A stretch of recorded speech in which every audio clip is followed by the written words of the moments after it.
ಒಬ್ಬ ಯುವಕನು ಮಾತೃ ಋಣವನ್ನ ತೀರಿಸಲೆಂದು 1,00,000 ಬಂಗಾರದ ನಾಣ್ಯಗಳನ್ನು ಸೇರಿಸಿ ತಾಯಿಗೆ ಕೊಟ್ಟು, ಅಮ್ಮ, ಈ ಬಂಗಾರದ ನಾಣ್ಯಗಳಿಂದ ನಿನಗೆ ಇಷ್ಟವಾದದನ್ನ ಮಾಡಿಸ್ಕೊ, ಇದರಿಂದ ನನಗೆ ತಾಯಿ ಋಣದಿಂದ ಮುಕ್ತಿ ಸಿಗ್ತದೆ ಎನ್ನುತ್ತಾನೆ. ತಾಯಿ ಮುಗುಳ್ನಗುತ್ತಾ ಹೀಗೆ ಹೇಳ್ತಾಳೆ, ಮಗು, ನನ್ನ ಋಣ ತೀರಿಸಲು ನನಗೆ ಈ ಹಣ ಬೇಡ, ನೀನು 1 ದಿನ ರಾತ್ರಿ ನನ್ನ ಬಳಿ ಮಲಗಿಕೊ ಸಾಕು ಅಂತ ಹೇಳಿದಳು. ತಾಯಿ ಹೇಳಿದಂತೆ ಮಗನು ಸರಿ ಎಂದು ತಾಯಿಯ ಮಂಚದ ಬಳಿ ಮಲಗ್ತಾನೆ. ಮಗನು ನಿದ್ರೆಗೆ ಜಾರ್ತಾನೆ. ಆಗ ತಾಯಿ, ಮಗನೇ, ನನಗೆ ದಾಹ ಆಗ್ತಿದೆ, ಸ್ವಲ್ಪ ನೀರು ಕುಡಿಸು ಅಂತ ಹೇಳ್ತಾಳೆ. ಮಗನು ಸಂತೋಷದಿಂದ ಎದ್ದು ಗ್ಲಾಸಿನಿಂದ ತಾಯಿಗೆ ನೀರನ್ನು ಕುಡಿಸ್ತಾನೆ. ತಾಯಿ 2 ಗುಟುಕು ನೀರನ್ನು ಕುಡಿದು ಗ್ಲಾಸು ಪಕ್ಕಕ್ಕೆ ಜಾರಿ ಬೀಳ್ತದೆ. ಮಗನು ಮೌನದಿಂದ ಮಲಗ್ತಾನೆ.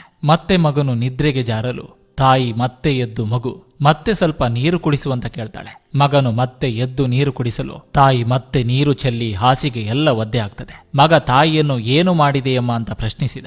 ಅದಕ್ಕೆ ತಾಯಿ, ಅಕಸ್ಮಾತ್ ಆಗಿ ಆಯಿತು ಮಗು ಅಂತ ಹೇಳಿದಳು. ಸ್ವಲ್ಪ ಸಮಯದ ನಂತರ ಮತ್ತೆ ತಾಯಿ ನೀರು ಕುಡಿಸಲು ಕೇಳಿದಳು. ಅದಕ್ಕೆ ಮಗ ಕೋಪಿತನಾಗಿ, ಈಗ ತಾನೇ ನೀರು ಕುಡಿದೆಯಲ್ಲಮ್ಮ, ಮತ್ತೆ ಎಷ್ಟು ನೀರು ಕುಡಿವೆ, ನೀನೇನಾದ್ರೂ ಹತ್ತಿಯ ಬೀಜಗಳನ್ನ ತಿಂದೆ ಅಂತ ಹೇಳಿ ನೀರನ್ನ ಕೊಟ್ಟನು. ಮತ್ತೆ ತಾಯಿ ನೀರು ಕುಡಿಯಲು ಹೋಗಿ ನೀರು ಚೆಲ್ತದೆ.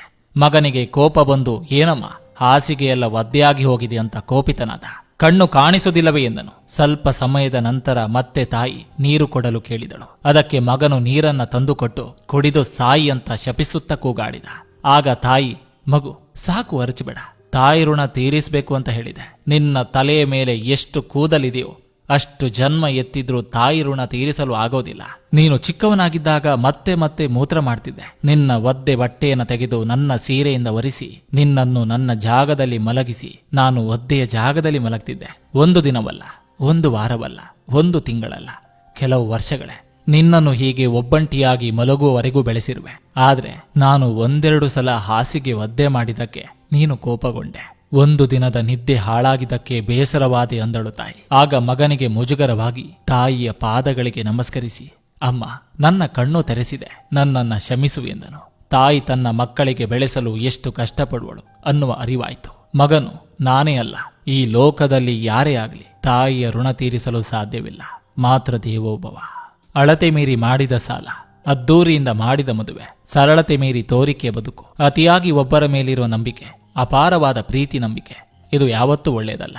ಹಣವಿಲ್ಲದ ಪುರುಷನನ್ನ ವೇಶ್ಯೆ ತೊರೆಯುತ್ತಾಳೆ. ಸೋತ ರಾಜನನ್ನು ಪ್ರಜೆಗಳು ತೊರೆಯುತ್ತಾರೆ. ಹಣ್ಣು ಬಿಡದ ಮರವನ್ನು ಪಕ್ಷಿಗಳು ತೊರೆಯುತ್ತವೆ. ಪ್ರಪಂಚದಲ್ಲಿ ಎಲ್ಲರೂ ತನ್ನ ಲಾಭವನ್ನೇ ನೋಡ್ತಾರೆ. ಎಲ್ಲಿಯವರೆಗೆ ನಮ್ಮಲ್ಲಿ ಜನರಿಗೆ ಬೇಕಾದು ಇದೆಯೋ ಅಲ್ಲಿಯವರೆಗೆ ಮಾತ್ರ ನಮಗೆ ಬೆಲೆ. ಅತಿ ಪ್ರಾಮಾಣಿಕರಾಗಬೇಡಿ, ಯಾಕಂದ್ರೆ ನೇರವಾಗಿರೋ ಮರಗಳು ಮೊದಲು ನೆಲಕ್ಕುರುಳುತ್ತವೆ, ಅನಂತರ ಡೊಂಕು ಮರದ ಸರದಿ. ಯಾರ ಬಗ್ಗೆ ನಿನಗೆ ದ್ವೇಷವಿದೆಯೋ ಅವನ ಬಳಿ ಮಧುರವಾಗಿ ಮತ್ತು ಹಿತವಾಗಿ ಮಾತನಾಡು. ಸ್ನೇಹಿತರನ್ನ ಹತ್ತಿರ ಇಟ್ಕೊಳ್ಳಿ, ಆದರೆ ನಿಮ್ಮ ಶತ್ರುಗಳನ್ನ ಇನ್ನೂ ಹತ್ತಿರದಿಂದ ಗಮನಿಸಿ. ಸಜ್ಜನ ಬಂಧುಗಳೇ, ಇದು ಇಂದಿನ ಸಂಚಿಕೆ ಅಂತ ಹೇಳ್ತಾ, ಈ ಸಂಚಿಕೆ ನಿಮಗೆ ಇಷ್ಟವಾಗಿದ್ರೆ ದಯವಿಟ್ಟು ಒಂದು ಲೈಕ್ ಮಾಡಿ, ಜೊತೆಗೊಂದು ಕಮೆಂಟ್ ಮಾಡಿ. ಮತ್ತೆ ಮುಂದಿನ ಸಂಚಿಕೆಯೊಂದಿಗೆ ಅತಿ ಶೀಘ್ರದಲ್ಲಿ ನಿಮ್ಮನ್ನ ಭೇಟಿ ಆಗ್ತೇನೆ.